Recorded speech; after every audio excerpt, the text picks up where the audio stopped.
dia, gente. Como é que vocês estão? Começamos, dando play agora. Tudo bem com vocês? Como é que passaram de fim de ano? Todos se divertiram? Visitaram família? Não? Ficaram em casa? Que bom a interação de vocês, glória a Deus. Graças. Gente, hoje vamos começar mais uma nova série. Como vocês já estão acostumados, a gente, ao longo do ano, nós vamos... Durante os meses a gente separa temas específicos para que a gente possa abordar e falar. E eu fui incumbido de trazer a primeira palavra do ano dessa primeira série, que é as parábolas do fim, em que a gente vai tratar se eu não me engano, são 3 ou 4 parábolas de Mateus 24, que vai dizer acerca do retorno do Messias, ou segunda vinda de Jesus. E, cara, esse é um tema que eu sempre gostei muito. Eu confesso que eu já fui, a gente chama aqueles de escatoboy, todo mundo fala aí por aí que fala de escatologia para todo lado, estuda e fala, não sei, conversa horas e horas sobre isso. E confesso que hoje eu já dei uma parada, mas o que me faz pensar muito sobre isso é o quão às vezes a gente deixa um pouco de lado, ou esquece mesmo sobre a segunda vinda. A gente fica preocupado às vezes, o que a gente vai fazer ou não, como é que está o nosso dia, se eu estou pecando ou não. Claro, isso é importante, mas a gente às vezes esquece que a segunda vinda do Messias é a esperança, a maior esperança do cristão, mais do que qualquer coisa. Então, pois bem, abra sua Bíblia em Mateus 24, no versículo 32 ao 44. A hora que vocês abrirem, diz amém. Ó. Amém, amém. Foi?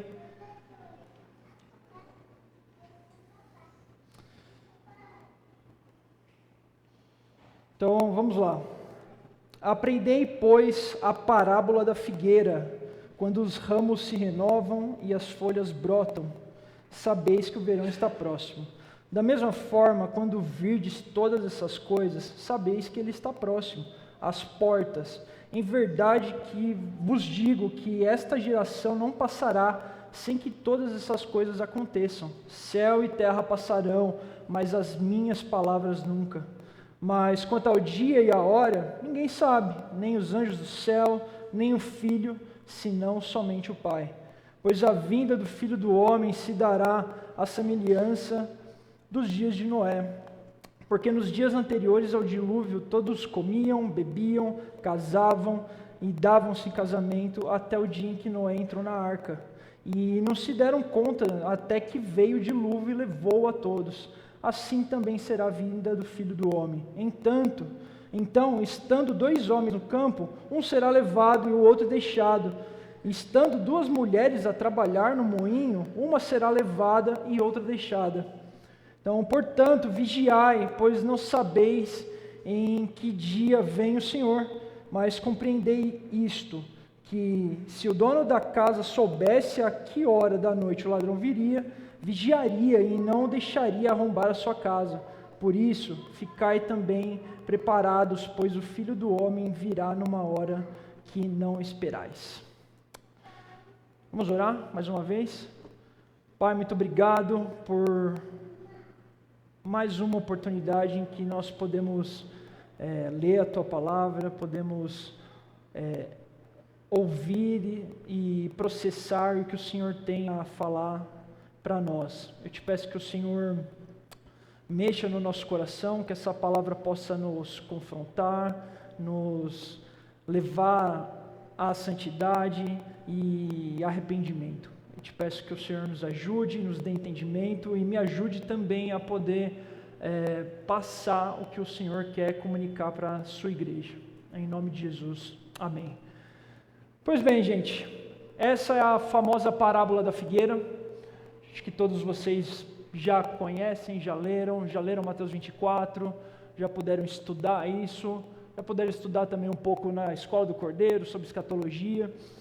E Mateus 24, ele basicamente é o último dos 5 discursos de Jesus que Mateus escreve e apresenta e mostra para nós na Bíblia. E ele é conhecido como o discurso do Monte das Oliveiras. Ali foi um pouquinho antes do ministério de Jesus acabar, um pouquinho antes dele ser morto. E esse é o mais completo sermão profético de Jesus já registrado nos evangelhos. A gente vai ter claramente Jesus falando isso nos outros evangelhos, como em Lucas, Marcos. Marcos é um livro bem bacana também para você estudar esse mesmo tema de Mateus 24, mas esse sermão de Jesus e Mateus é muito completo, é muito rico em informação. E o assunto central desse discurso é a segunda vinda de Cristo. Essa é a gloriosa doutrina da esperança cristã que eu falei no início. É o que enche o nosso coração de alegria, enche o nosso coração de paz e regozijo que um dia o Senhor voltará para poder nos redimir.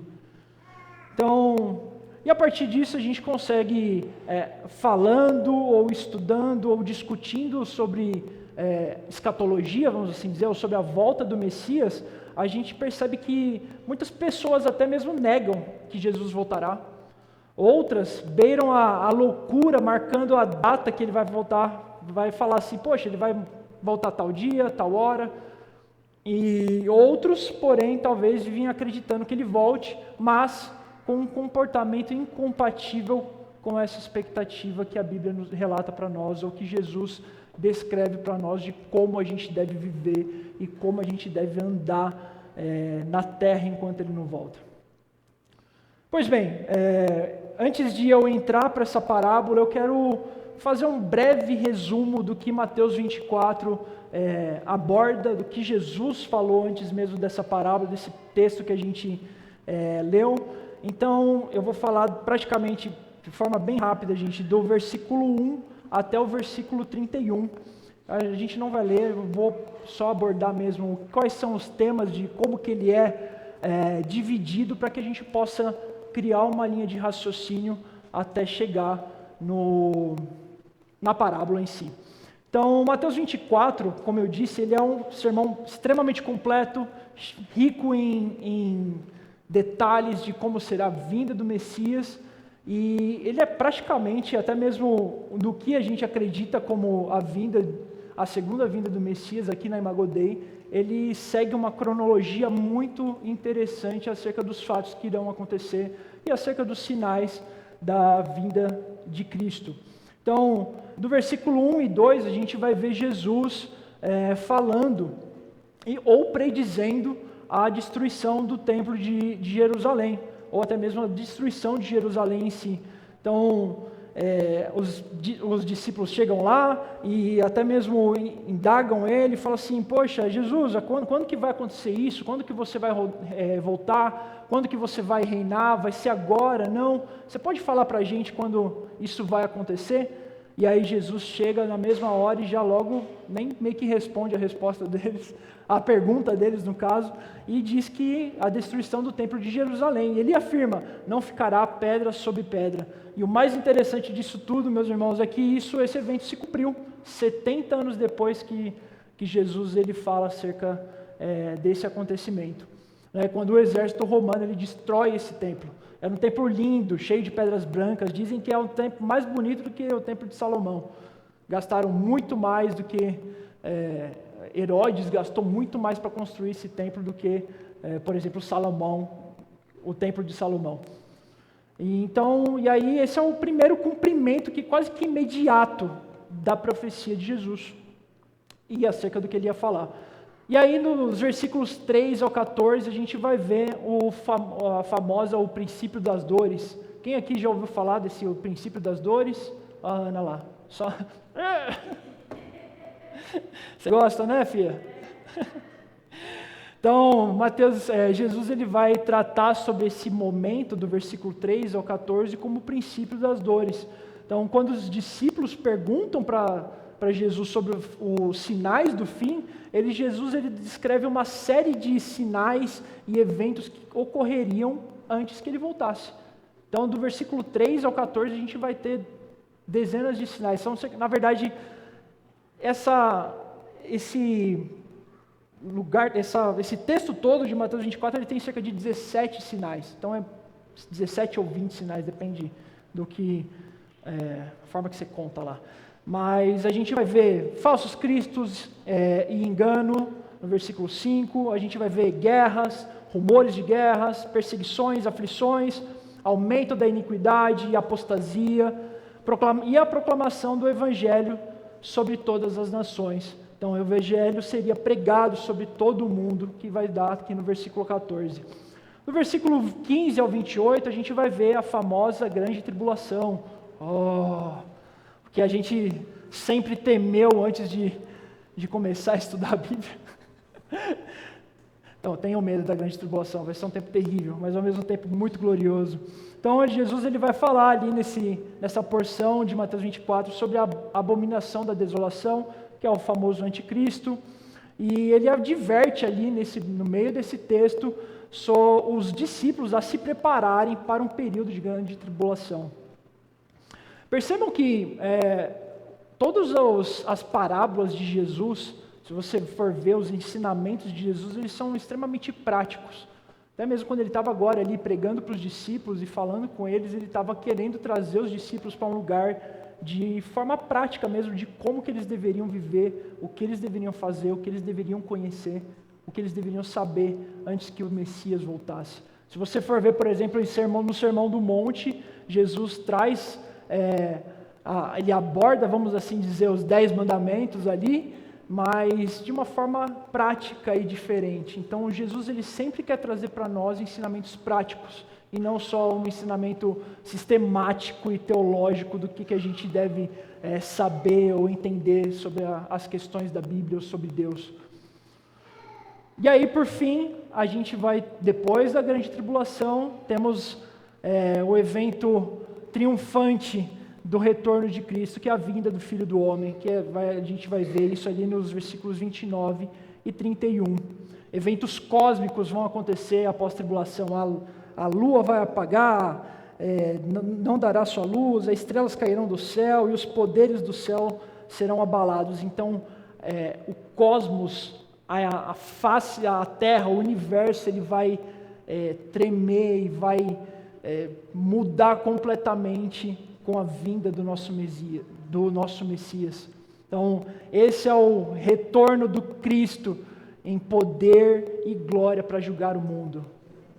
Uau, que lindo isso, né? Isso deveria encher o nosso coração de alegria e ansiedade e esperança de vem Jesus, volta logo. Pois bem, esse é o que Mateus 24 aborda. Jesus ele prega sobre isso para os discípulos, e aí depois dessa porção de texto, então a gente vai ter os sinais, as dores de parto, a grande tribulação, a vinda do Filho do Homem, e aí agora Jesus ele chega e fala assim, poxa, ótimo, que bom, vocês já sabem disso, né? Agora eu quero que vocês se preparem para isso. E é sobre isso que eu quero abordar hoje, que é a preparação para a segunda vinda de Cristo, a partir da parábola da figueira. Então, como eu disse, a pregação de Cristo ela era principalmente prática. Ele apontou, mostrou os sinais, falou o que iria acontecer, pediu a atenção dos discípulos em relação a isso, para que eles não ficassem ansiosos, mas para que eles soubessem como o decorrer da história iria andar, para que eles pudessem depois se preparar para isso. Então, e no que diz respeito à preparação da igreja, ou a nossa preparação como cristãos para a segunda vinda, eu destaquei aqui 5 pontos em cima dessa porção de texto da parábola da figueira. Amém? Até aqui tudo certo, gente? Alguma dúvida? Não, a gente não está em aula. Tá? Depois vocês perguntam para o Ramon, manda mensagem para ele. Pois bem, gente, o primeiro ponto que eu quero abordar com vocês é em cima dos versículos 32 e 33, que vai falar sobre a segunda vinda, ela será precedida por avisos claros. Então, os versículos 32 e 33 vai dizer assim: aprendei, pois, a parábola da figueira. Quando os ramos se renovam e as folhas brotam, sabeis que o verão está próximo. Da mesma forma, quando virdes todas essas coisas, sabeis que ele está próximo às portas. Aqui, basicamente, Jesus estava dizendo para os discípulos: ei, discípulos, parem de ficar me perguntando, me questionando, e observem e entendam esses sinais e tempos que eu falei para vocês. Tudo que eu acabei de falar para vocês aqui agora, eu preciso que vocês observem, entendam. Como é que chama aquela palavra de analisar? Pensem nisso, analisem o que foi dito aqui agora, comparem com as predições dos profetas. Olha lá para a Bíblia de vocês, para o livro dos profetas, para o livro de Ezequiel, de Daniel, enfim, outros profetas que falam acerca do retorno de Cristo. Olhem, comparem com o que eu falei aqui agora, para que vocês possam se preparar corretamente. Era isso que Jesus estava querendo trazer para os discípulos naquele momento. Se preparem, observem, analisem e fiquem preparados, porque o fim está próximo. Basicamente, até mesmo agora, trazendo um pouco para a nossa realidade, quando essas coisas começarem a acontecer, meus irmãos, quando a gente vê esses sinais acontecendo, e nós devemos saber que está próxima a nossa redenção. Eu escrevi isso aqui para que eu pudesse ir. Hoje eu não vou trazer pontos práticos no final, então eu vou ter sempre durante a pregação alguns pontos para que a gente possa pensar durante a nossa vida, de forma para hoje, sem ser a exposição bíblica. Então, vamos assim dizer, como um primeiro ponto prático quando essas coisas começarem a acontecer, meus irmãos, observem, entendam esses sinais, fiquem atentos, estudem. Se vocês não sabem, nunca leram Mateus 24, estudem, decorem isso. E quando isso começar a acontecer, saibam que a nossa redenção está próxima. Amém? Então, esse momento que Jesus voltar, toda a nossa agonia e desespero e ansiedade vai acabar, porque chegamos ao final, à reta final, chegamos ao momento tão esperado que a gente tanto chorou, orou, pediu, implorou para que acontecesse. Então, Matthew Henry, que é um comentário bíblico que eu gosto bastante, inclusive indico para vocês usarem, ou vulgo Mateus Henrique, da nossa língua brasileira, portuguesa, nossa língua brasileira é osso, hein? Matthew Henry vai dizer assim: a parábola da figueira não é mais do que isso que eu acabei de falar. Observem, entendam, que seu brotamento e florescimento são um presságio do verão, pois como a cegonha no céu, assim as árvores do campo conhecem seu tempo determinado. Então, Matthew Henry estava querendo dizer essa mesma coisa que eu acabei de falar. Cara, da mesma forma que a figueira ela floresce, ela mostra que o verão está próximo, que o verão chegou, e ela sabe esse momento, ela conhece o seu tempo, que ela vai florescer. Façam a mesma coisa. Conheçam, estejam atentos quando o verão chegar. Então, e a figueira, assim por si, ela vai sinalizar uma mudança de era, ou no caso aqui, uma mudança de estação. Então, a era vindoura do reino de Deus. A gente vai sair da era atual, a era que a gente vive até hoje, e entraremos na era vindoura do reino de Deus, do reino dos céus e do reino milenar. Esse é o momento em que essa mudança de estação está querendo ser dita aqui por Jesus. E até mesmo já trazendo alguns outros pontos dentro de alguns outros comentários, ou até mesmo acerca do que Jesus fala aí, o livro de Apocalipse, ele nos mostra que Deus ele não derrama as taças do seu juízo sem antes tocar a trombeta. Então, os sinais da segunda vinda, elas são como trombetas de Deus para dentro da história. Então, a gente sabe, conhece as trombetas, as taças, os selos lá de Apocalipse, e esses sinais de Jesus, eles são como essas trombetas, avisando: ei, o fim está próximo. Então Jesus aqui nesse momento, nesses sinais, antes da estação virar, ele está avisando que ele virá. E assim, como ele diz aí no versículo 33, da mesma forma, não, no versículo 33 não, ele vai falar, enfim, tudo bem. Então Jesus ele está avisando que ele virá e para cumprir a promessa que ele fez, que é: eis que venho sem demora, lá de Apocalipse 3:11. É esse momento aqui, é disso aqui que Jesus estava falando, já conectando com o Apocalipse. Ei, eis que venho sem demora. E assim como ele foi para os céus, meus irmãos, ele também voltará. Depois que ele morreu, pagou o preço dos nossos pecados, ressuscitou e foi para o céu, ascendeu aos céus. Agora a gente está só esperando esse momento que ele prometeu que ele viria sem demora e retornará para julgar as nações. Então, a Bíblia, ela diz, ainda assim, além de Apocalipse, a Bíblia como um todo, ela vai dizer que Jesus ele virá em breve.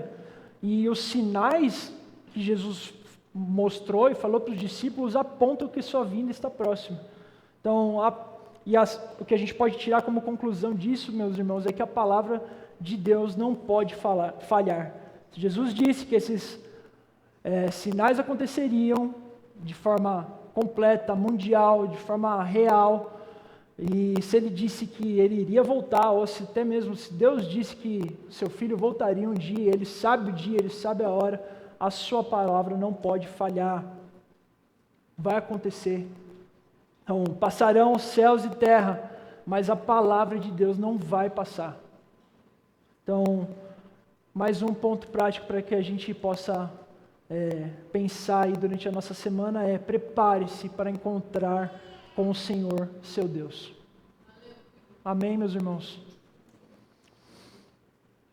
Um segundo ponto que eu quero abordar com vocês vai estar no versículo 36, que vai dizer assim: mas quanto ao dia e a hora ninguém sabe, nem os anjos do céu, nem o Filho, senão somente o Pai.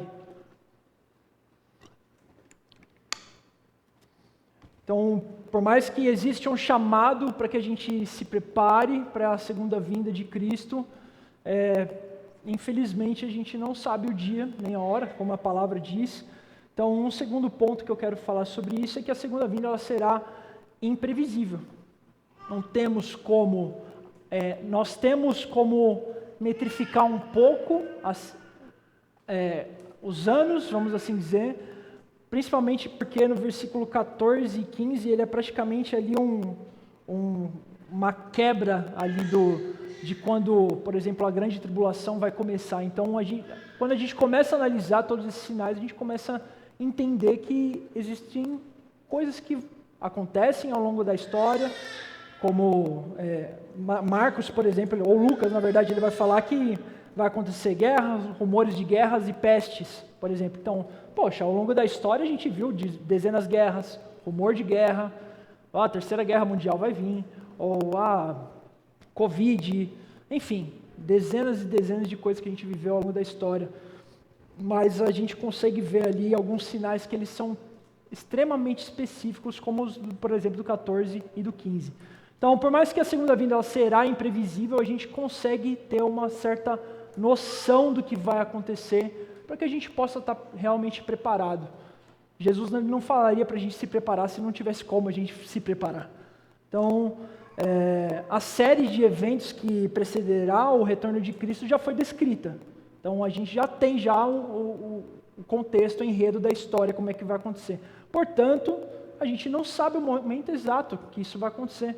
A Bíblia vai dizer que nem o Filho, nem o próprio Jesus, ele sabia ali, naquele momento, ele respondeu aos discípulos que dia ele voltaria.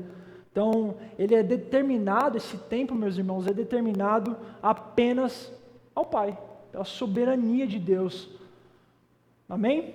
Quando os discípulos perguntam sobre esse assunto, Jesus ele responde: não vos compete conhecer tempos ou épocas que o Pai reservou pela sua exclusiva autoridade. Atos 1:7 que vai falar sobre isso. Então, daquele dia em diante, nem os anjos sabem que dia, nem os 24 anciãos, nem os 4 seres viventes, e o que a gente pode aprender com isso, ou entender sobre essa imprevisibilidade, é que aqueles que marcaram as datas da vida de Cristo, eles fracassaram. Então, não tente falar quando que vai rolar. Só se prepare. Esteja atento, esteja ciente do que vai acontecer. Viva uma vida de santidade, esteja pronto, mas não fale quando que vai acontecer. Você pode falar que está ciente, que está perto?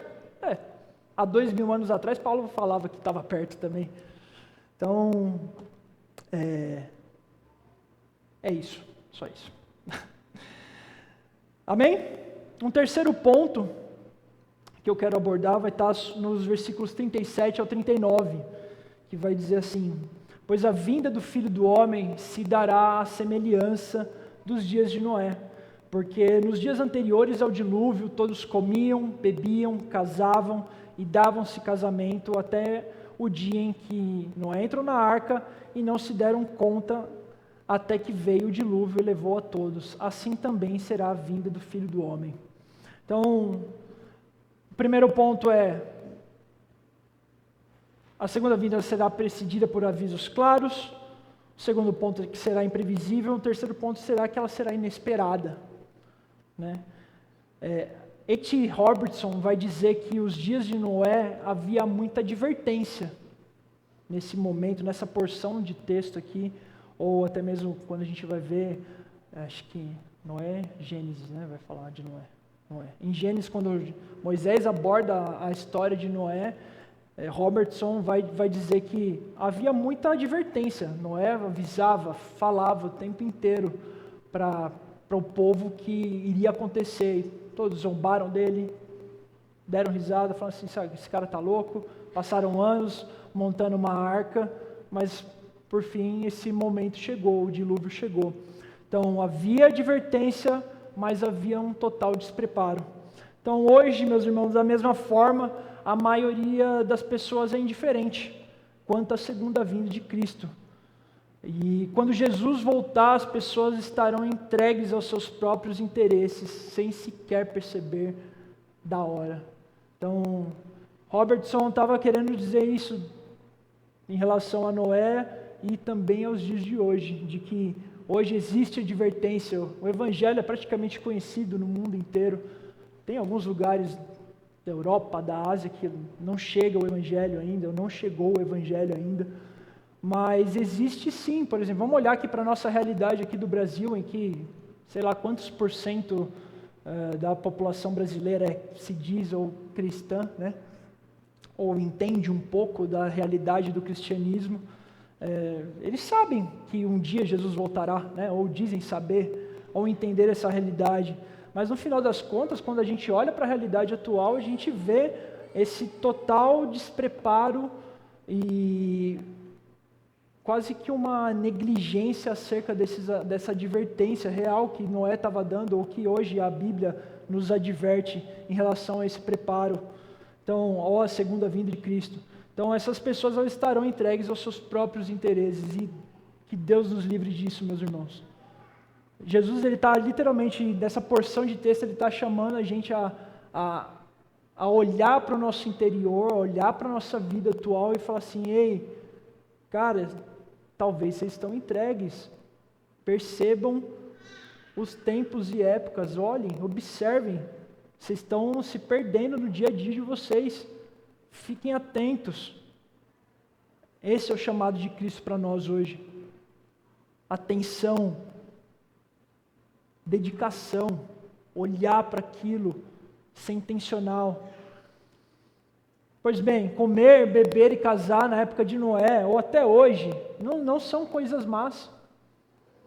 Cristo não está condenando aqui esse momento, ou o que eles estavam fazendo, ou por que eles estavam, mas sim o como eles estavam fazendo aquilo, o porquê que eles estavam fazendo aquilo. Comer, beber, casar faz parte da rotina da vida. Deus criou isso, é lindo aos olhos de Deus.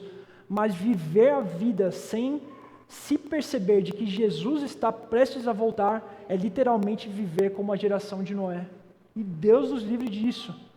Muitos hoje estão comprando, vendendo, casando, viajando, descansando, jogando, brincando, gastando tempo, estudando, trabalhando, pecando. Enfim, continuam vivendo despercebidamente até que o dia que Jesus virá, até o dia do retorno de Jesus. Estão vivendo numa inércia, num lugar de total distração, ou, poxa, quando foi ver o ano passou. Cara, quem já aconteceu isso com vocês? Cara, para mim o ano passado foi mais ou menos assim, quando eu fui ver, cara, final de ano, poxa, eu tinha tanta coisa para fazer, nossa, quantos dias eu deixei de estar na presença de Deus, quantos dias eu deixei de me dedicar à palavra, me dedicar à oração, fazer um culto familiar com a minha esposa, ter tempo com os meus irmãos de oração, e aí a gente vai olhar o nosso telefone, tem 10, 8, 12 horas de uso de telefone. Meu Deus, para onde a gente está indo, para onde a gente está caminhando? Até quando a gente vai viver de forma despercebida? Até o dia que Jesus virá? Então será tarde demais. Não há nada de mal no que as pessoas estão fazendo. Não havia nada de mal no que as pessoas do tempo de Noé elas estavam fazendo. Mas quando elas estiverem tão envolvidas em coisas boas para si mesmas, a ponto de se esquecerem de Deus, essas pessoas, a única coisa que elas vão mostrar, ou que a gente vai mostrar, é que a gente está pronto para o juízo. Deus nos livre disso. E aí, por fim, para terminar esse ponto, eu escrevi algo aqui para que a gente possa pensar, é que o pecado está em viver sem perceber que a volta de Jesus está próxima, sem se preparar espiritualmente. Então aqui há um chamado para que a gente esteja preparado, não só de conhecimento das coisas que irão acontecer, saber, entender, pensar, mas também para que a gente se prepare espiritualmente para isso. Porque esse momento, por mais que vai ser um momento de alívio, um pouquinho antes de Jesus voltar vai ser um momento de perseguição, vai ser um momento de dor talvez, de perda, de morte. Então, do que mais a gente iria precisar para esse tempo do que estar preparados espiritualmente ou com o nosso espírito forte, inabalável, em fé de que vai passar e de que as coisas vão ficar bem. Amém? Quarto e penúltimo ponto. Hoje vai ser rápido, hein? Que horas são aí? Por favor. Olha aí. Graças a Deus. Às vezes não adianta nada você ficar pregando 2 horas e ficar todo mundo... Né? Pois bem, quarto ponto, nós vamos abordar no versículo 40 e 41, e vai dizer assim: então, estando 2 homens no campo, um será levado e o outro deixado. Estando 2 mulheres a trabalhar no moinho, uma será levada e a outra deixada.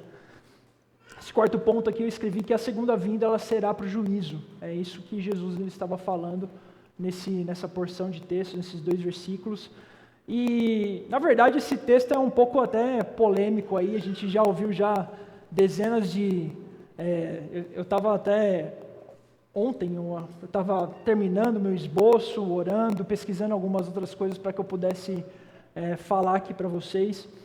E eu vi as palavras de algumas pessoas e eu fui procurar lá no YouTube, poxa, pregação, Mateus 24, e aí aparece dezenas de mensagens, principalmente de pastores arminianos ou pentecostais, que vai falar sobre desse texto em relação ao arrebatamento, né? O arrebatamento secreto, ou que quanto um vai e o outro fica, e aí você tem que estar preparado ali, a roupinha de lado. Então, se o avião tiver ali com 2 pilotos, tomara que o outro piloto, o que fique, seja o que está pilotando e não o que está dormindo. Avião caindo, todo mundo já deve ter pensado dezenas de coisas acerca disso. Mas esse texto ele não está falando disso. Essa porção de texto não está falando sobre o arrebatamento secreto. Esse texto não está falando sobre que realmente um vai ficar e o outro será levado, mas não da forma que a gente pensa de escapismo, vamos fugir, vamos deixar de lado a grande tribulação, o Senhor Deus vai nos livrar da grande tribulação. Não, não é bem assim. Então, naquele dia, o que Jesus aqui está querendo dizer é que naquele dia será tarde demais para se preparar.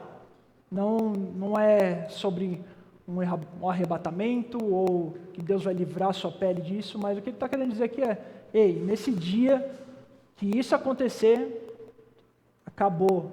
O tempo que era para você se preparar era antes, agora já chega, não tem mais tempo. E aqui ele deixa claro que haverá dois grupos de pessoas, né? Ele vai falar, estando 2 homens no campo, um será levado e outro deixado, e estando 2 mulheres a trabalhar no moinho, uma será levada e outra deixada. Então, Jesus está descrevendo 2 tipos de grupos aqui, né? O primeiro grupo, um será levado, e aqui quando a gente olha para essa realidade, essa pessoa que foi levada, ela não foi salva. Ela, na verdade, ela que foi levada, ela foi morta. Quando a gente olha para Noé, nos tempos de Noé, quem foi levado pelo dilúvio? O povo, né? O povo que estava comendo, bebendo, casando. E quem ficou? Noé. Correto? É isso, né? Então, quando a gente olha para esse texto e vê essa porção de texto, um será levado e o outro deixado. O que vocês entendem isso? Quem que será levado? O ímpio, né? Então, um aqui, ele será levado para a salvação, esse que vai ficar, esse deixado, e o outro deixado para juízo eterno. Então, existem 2 grupos aqui bem definidos. Então, a vinda de Cristo, ela trará essa separação definitiva entre os justos e os ímpios. Então, aqui Jesus está literalmente falando, ei, se preparem, tal, porque o meu juízo vai chegar, e quando ele chegar, um vai ser levado para o juízo e o outro será deixado para a salvação. Amém? Tá claro? Tá aqui? Cara, esse barulho é terrível. Então, 2 estarão no campo, um será levado e outro deixado. 2 estarão trabalhando no moinho, uma será tomada e a outra deixada. Tomados para Deus ou deixados para o juízo eterno. A divisão entre os piedosos e os ímpios será exata, desde a fundação do mundo. Como nós cremos aqui, né, na Imago Dei, o Senhor já vai ter pré-definido ou ali já pré-estabelecido quem será levado e quem será deixado.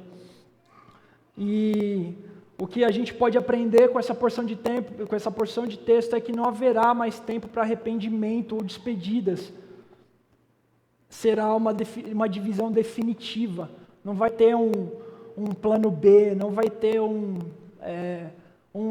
ei, me desculpa, sabe quando você já deve ter chegado no teu pai, depois de ter feito coisa errada, ou na sua mãe, ou seus filhos já fizeram isso, de ter feito algo errado e chegar do nada, você manda ele pro castigo dele, ei, me desculpa, me perdoa, antes do castigo chegar, não vai ter essa chance de perdão nesse momento, será um momento definitivo.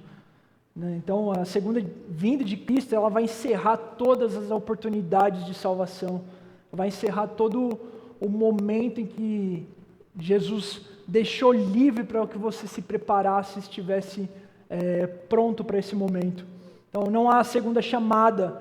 Naquele dia, a porta da oportunidade, ou a oportunidade que Jesus deixou para que você estivesse pronto, estará fechada. E vão os homens e clamarão por clemência, vão chegar, vão gritar, Senhor, tenha piedade de mim. Ou como, eu fico imaginando assim, né? Não lembro se a Bíblia fala disso, mas eu fico imaginando na época de Noé, quando começou a chover, o dilúvio veio, as pessoas batendo na porta da arca lá, abre, por favor, me ajuda, eu devia ter te escutado, talvez, manda uma corda, não sei, qualquer coisa. me ajuda, me tira daqui, eu não quero morrer. Acabou. Esse momento foi encerrado. As portas foram fechadas e lacradas. E, por fim, a segunda vinda de Cristo é única. E logo em seguida ele se assentará no seu trono da sua glória para o grande julgamento. Esse é o momento aqui que Jesus fala sobre isso. Amém? Graças a Deus, né, gente? Cara, você tinha que ver eu escrevendo isso, eu abrindo esse esboço, eu olhando para a minha vida. A gente tem essa impressão de às vezes quem prega, ou líder, ou pastor, ou diácono, eles são super-heróis da Marvel em santidade, em oração, enfim, estudo bíblico. Deveríamos ser, talvez, ou na verdade todos deveríamos ser assim, mas no final das contas nós também somos apenas homens e mulheres pecadores que erram pra caramba. Então, para mim, olhar para essa parte do texto ou escrever isso foi um lembrete terrível, que gerou um temor lascado para que, ei, Rodrigo, fica atento, cara, se prepare, você está deixando sua vida passar. Jesus, ele está chamando a gente a ficar atento e, ei, se prepare. É só um pouco de tempo. O que é? 70 anos, 80 anos, a expectativa de vida hoje? Que a gente chegue a 100 anos, em comparação a uma eternidade, é pouco. Gente, é pouco tempo. O mundo, ele é bom, ele é maravilhoso. Deus nos deu esse mundo para que a gente aproveitasse dele. Deus falou isso para Adão e Eva: ei, aproveitem, usem de tudo, usufruam. Mas ainda assim o nosso foco é devoção ao Senhor. O nosso foco é olhar para o nosso interior e ver o que está errado e mudar para agora, para ontem. Passou o tempo, perdemos tempo. E a gente não quer que isso aconteça, a gente não quer ser deixado para trás, a gente não quer ser morto, a gente não quer ser julgado para o juízo. Amém?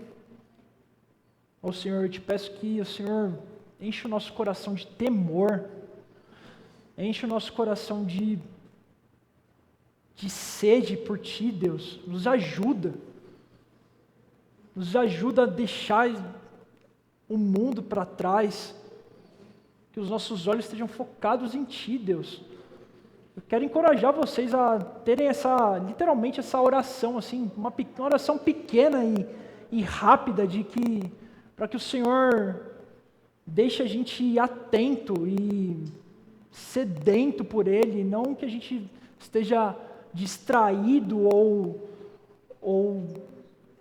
sequer que a nossa atenção seja tomada pelos benefícios do mundo, pelo que o mundo, e mundo eu digo assim, não só o mundo de forma, os ímpios ou ir para farra, não, eu digo o mundo como um todo. É ótimo a gente passar tempo na nossa casa, é ótimo a gente usar da tecnologia, é ótimo a gente usar do que o Senhor nos preparou e deu condição ao homem para criar, para fazer, a natureza em si, mas cara, a gente precisa estar atento ao que o Senhor disse e vai fazer e vai acontecer. Se Ele prometeu que iria acontecer algo, se Ele falou que vai acontecer. Não tem para onde fugir. Não tem como. A gente não consegue mudar essa realidade, a gente não consegue mudar a palavra de Deus, o plano de Deus. Quem nós somos no meio dessa história toda? Quem nós somos diante do Deus Criador de todas as coisas, do Deus Criador do universo, das galáxias, de tudo, do cosmos, das células, dos átomos, prótons, de tudo que a gente possa entender de ciência e física? A única coisa que nós temos aqui é que ser firmes na palavra do Senhor, firmes em santidade. E por fim, meus irmãos, o quinto ponto, na verdade, e último, e aqui eu já estou caminhando para o final, É literalmente isso que eu acabei de falar. A segunda vinda, ela requer vigilância, atenção. E esse é vamos assim dizer, o ponto prático, do ápice do ponto prático que Jesus queria trazer em relação a essa parábola que ele está falando para os discípulos, que ele vai dizer assim no versículo 42 ao 44, portanto, vigiai, pois não sabeis em que dia vem o vosso Senhor, mas compreendei isto, se o dono da casa soubesse a que hora da noite o ladrão viria, vigiaria e não deixaria arrombar a sua casa. Por isso, ficai também preparados, pois o Filho do Homem virá numa hora que não esperais. Esse dia, meus irmãos, esse dia da volta de Cristo, da segunda vinda de Cristo, será um dia como a chegada de um ladrão. Jesus, ele virá de surpresa. Lógico, como eu disse no início, a gente vai conseguir olhar para os sinais, a gente vai conseguir entender o que está acontecendo, qual que vai ser a movimentação mundial acerca das coisas, como o Estado, o governo, o mundo vai estar andando, como a história vai estar andando, e a partir do que Jesus falou lá no Sermão do Monte das Oliveiras, a gente vai conseguir ver, tipo, literalmente está perto, acho que está acontecendo. Mas o dia que isso vai acontecer, ou que esses sinais vão acontecer, a gente não sabe. Será de surpresa. Então Jesus, ele vem de surpresa, sem aviso prévio, ou uma mensagem de texto, uma mensagem de WhatsApp, um e-mail, sinal de fumaça, não vai ter nada disso. Um anúncio pelas mídias sociais. Talvez o mundo, ele realmente mostre na CNN, na Globo, talvez, com certeza vai aparecer. Ou vai estar tudo um caos, a gente não sabemos o que vai rolar. Mas a gente não vai ter esse lembrete igual a gente tem no Google Agenda. Ei, daqui 15 minutos seu compromisso tal vai rolar. A gente não vai ter esse lembrete da agenda de daqui 3 dias ou 3 anos, 36 meses, sei lá. Jesus vai voltar. Não teremos isso. A única coisa que nós teremos é esse recado de Jesus: ei, vigiem, estejam preparados. Então, meus irmãos, é preciso vigiar, é preciso estar preparados. Nós não sabemos nem o dia, nem a hora. Nós precisamos, então, viver de forma cautelosa. E aqui, quando a gente pensa em viver de forma cautelosa, quero que vocês depois vão pensando isso durante a semana, o que vocês precisam fazer para que vocês estejam de acordo com o que Jesus está querendo dizer aqui, a essa vigilância ou esse preparado. O que eu preciso fazer para que eu esteja preparado, ou para que eu seja como a noiva perfeita que Jesus um dia falou, ou que o apóstolo Paulo vai falar, ou que lá em Apocalipse vai falar. O que falta para mim para que eu seja como a noiva perfeita, a igreja amiga do noivo, a igreja que vai estar preparada e não vai estar distraída. O que eu preciso mudar na minha vida? Eu não vou trazer aqui, nós precisamos orar. Realmente, nós precisamos orar, nós precisamos jejuar, nós precisamos viver em santidade, nós precisamos confessar os nossos pecados, mas não é só isso. A gente tem uma vida inteira, um gap gigantesco dentro dos nossos dias e dentro da nossa história, em que a gente faz outras coisas. Como é que eu sou no trabalho? Como é que eu me porto na frente dos meus colegas de trabalho? Como é que eu me porto no trânsito? Então pensem nisso. O que vocês precisam fazer para que vocês... o que está faltando para que vocês estejam preparados? É oração? Ore mais. É falta de jejum? Jejue mais. Eu estou falando muita besteira? Pare de falar besteira. Eu estou pecando e não estou confessando meus pecados. Cara, confesse o pecado. Chama o teu irmão, chama o teu pastor, chama um diácono, chama o seu discipulador. Fala para ele: está acontecendo isso, me ajuda com isso. O que eu posso fazer para que eu esteja preparado, para que eu mude essa realidade? Não está dando mais. Talvez, se eu continuar assim, eu vou ficar para trás. Eu vou ser deixado. O dilúvio vai me levar. Seja sincero com você. O que falta? O que falta? E, por fim, aqueles que andam em trevas serão apanhados de surpresa. E eu acho que nenhum aqui de vocês, e eu também não quero ser apanhado de surpresa para esse momento. Não quero estar distraído na minha vida de uma forma tão intensa que eu não consiga ver o que Jesus falou há 2000 anos atrás. Então nós, porém, meus irmãos, por mais que isso seja uma palavra dura de advertência, eu também quero lembrar a vocês que nós somos filhos da luz. Nós somos filhos de Deus. Nós somos filhos de Deus. Deus é o nosso Pai, nosso Senhor. Jesus mandou o seu Espírito para que a gente ficasse preparado para esse momento. A gente tem todos os recursos disponíveis. Todos. O melhor recurso disponível a gente já tem, que é o Espírito Santo dentro de nós, para que a gente possa lidar com essas situações, com esses momentos difíceis, com esse alerta terrível de Jesus: ei, esteja preparado. Sim, você precisa ficar temeroso a isso, mas você também precisa lembrar que você é filho de Deus e que você tem o Espírito Santo dentro de você para te ajudar a chegar a esse momento. É aquela famosa perseverança dos santos: ei, você pecará, você terá momentos de dificuldade, mas até o fim, Cristo, o Espírito Santo vai te ajudar a chegar lá. Então lembrem disso, não tenham medo, lembrem que esse momento é um momento de esperança. Então existe um puxão de orelha dentro da palavra, mas ao mesmo tempo existe um lugar de deleite em que, ei, eu sei da minha realidade como filho de Deus. O Senhor me chamou antes mesmo da fundação do mundo, antes mesmo do ventre da minha mãe, como vai dizer lá em Salmo 139. O Senhor te formou. Então, esteja seguro nele, firme. E, por fim, para acabar, Caco, se puder já subir, devemos viver em cima disso tudo, de toda essa loucura que será esse momento. Vai ser como, acho que se eu não me engano, Zacarias vai dizer, como o grande e terrível dia do Senhor.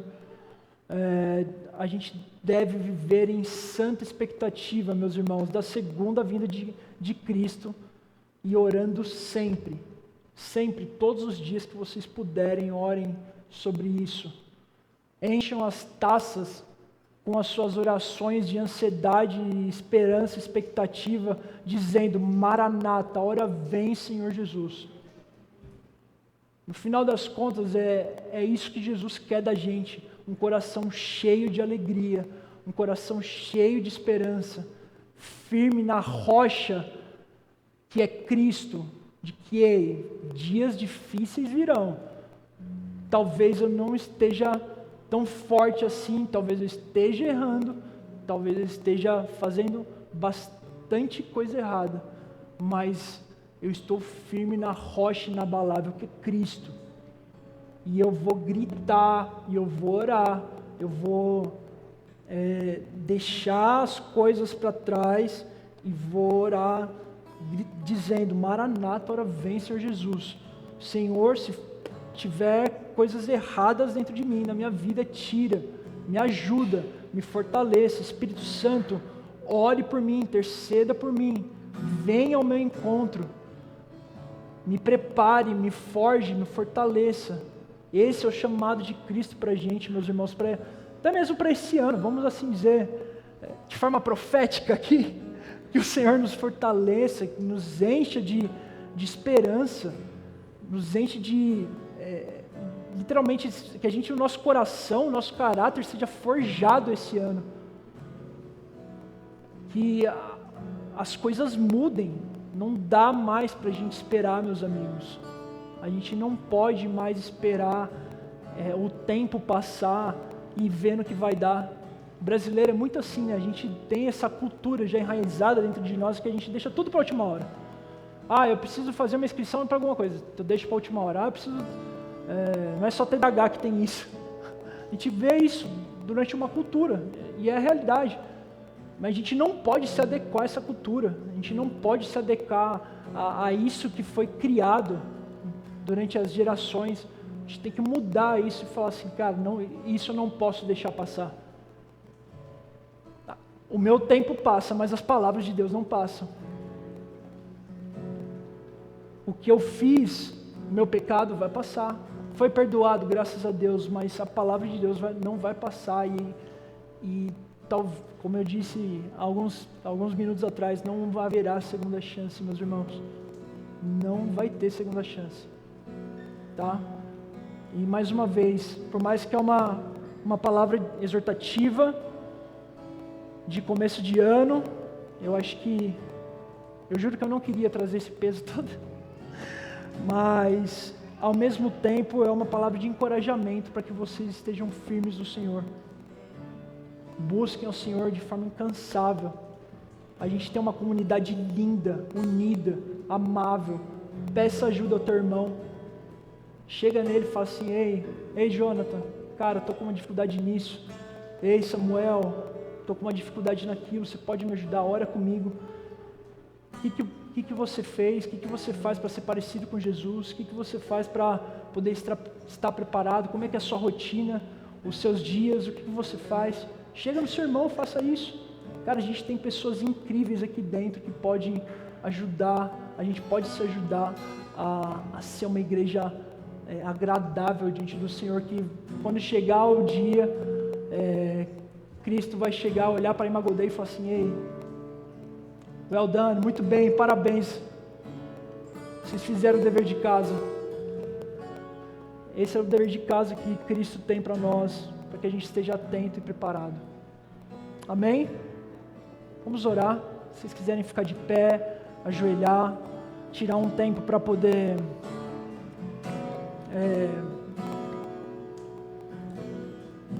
pensar naquilo que o Senhor falou para nós hoje. Quero encorajar vocês para que vocês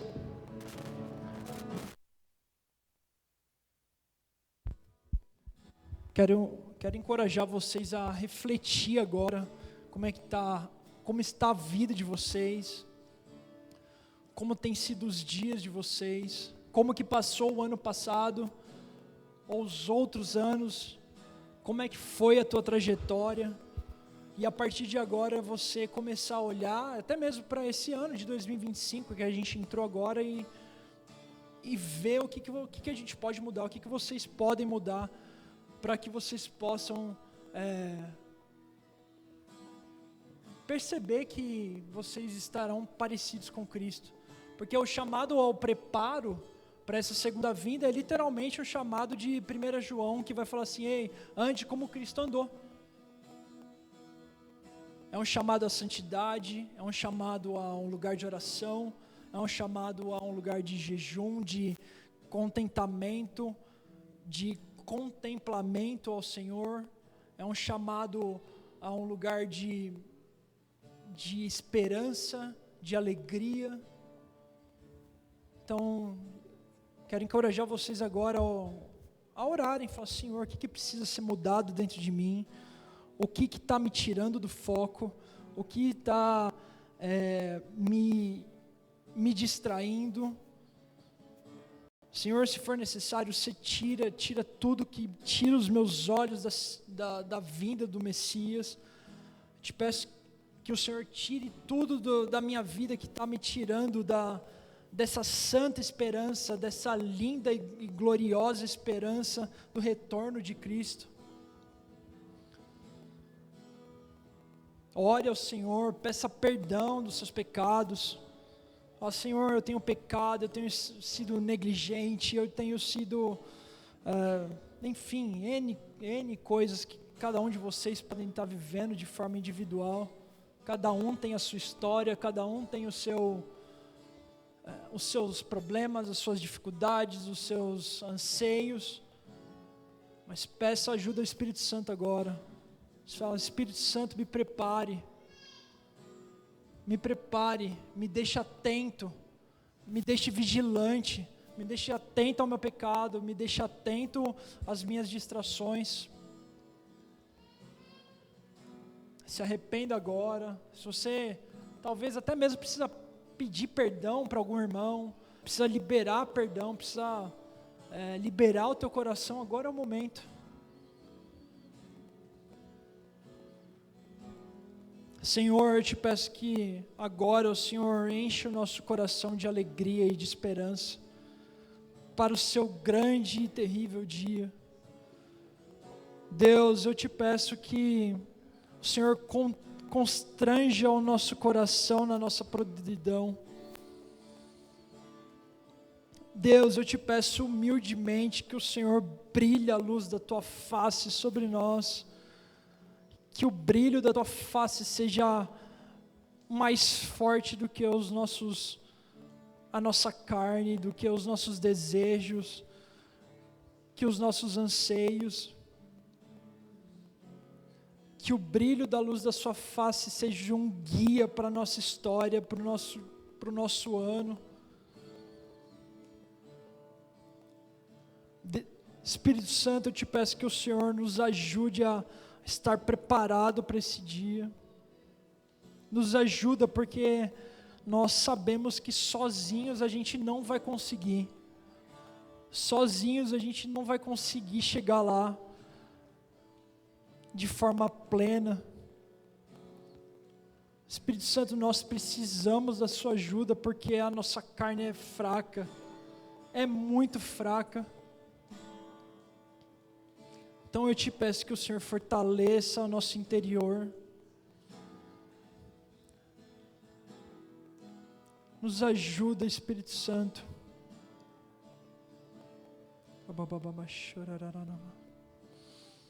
Limpa o nosso coração, que nós estejamos atentos a Ti, atentos ao que o Jesus, há 2000 anos atrás, falou aos seus discípulos, que a gente esteja atento, tira as distrações de nós, Senhor, tudo que for necessário, se é um bem material, se é alguma amizade, se é algum relacionamento, se é qualquer coisa que está nos tirando desse lugar de vigiar e de estar atento, eu te peço que o Senhor arranque de nós, Senhor, mesmo que doa muito, mesmo que seja ruim, doloroso, mas antes da gente sentir dor agora, por esse pouco tempo que nós estamos aqui na terra, peregrinando, eu te peço que vai ser muito melhor do que a gente sofrer eternamente.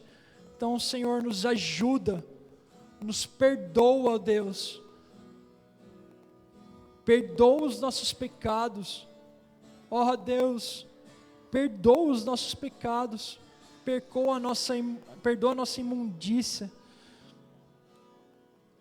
Nós precisamos de Ti, Senhor, e mais uma vez eu quero orar e dizer que Maranata, ora vem, Senhor Jesus. Senhor, que essa expressão, ou que essa frase, ou que essa realidade esteja enraizada dentro de nós a partir de hoje. Que a gente não se esqueça disso durante os nossos dias. Lembra-nos, Senhor, todos os dias que um dia a nossa redenção virá. Que um dia o nosso Messias, o nosso Senhor, o nosso Rei, o nosso Salvador, o nosso Deus em carne virá para governar e nos livrar de todo mal, de toda doença, de toda ansiedade e medo. E ali nós seremos livres para sempre. Nós estaremos completos. Lembra-nos, Senhor, todos os dias, Deus. Nos lembra de dizer e pedir para que o Senhor volte logo. Em nome de Jesus.